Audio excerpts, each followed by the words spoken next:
नमस्कार,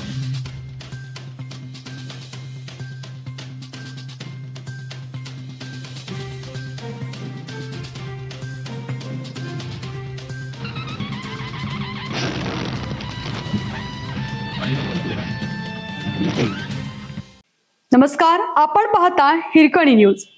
हिरकणी न्यूज प्रत्येक क्षण ताज्या घडामोडी आणि महत्त्वाच्या प्रत्येक बातमीसाठी नेहमी तत्पर. बांधकामावर पाणी मारताना विजेच्या धक्क्याने तरुणाचा मृत्यू. बुर्ली तालुका पलूस येथे घराच्या बांधकामावर पाणी मारत असताना अचानक विजेचा जोरदार धक्का लागून 26 वर्षीय तरुणाचा मृत्यू झाला. ही घटना शुक्रवारी दिनांक 19 जून रोजी घडली.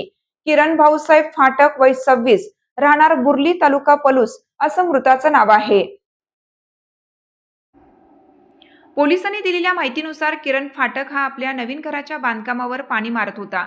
यावेळी अचानक त्याला विजेचा तीव्र धक्का बसला आणि तो जागीच कोसळला. ही घटना निदर्शनास येताच मित्र अभिषेक पाटील यांनी गंभीर अवस्थेत किरणला तातडीने उपचारासाठी पलूस येथील ग्रामीण रुग्णालयात दाखल केलं. मात्र वैद्यकीय अधिकाऱ्यांनी त्याला मृत घोषित केले. घटनेची माहिती ग्रामीण रुग्णालयाकडून पलूस पोलिसांना देण्यात आली. त्यानुसार पलूस पोलीस ठाण्यात आकस्मिक मृत्यूची नोंद करण्यात आली आहे.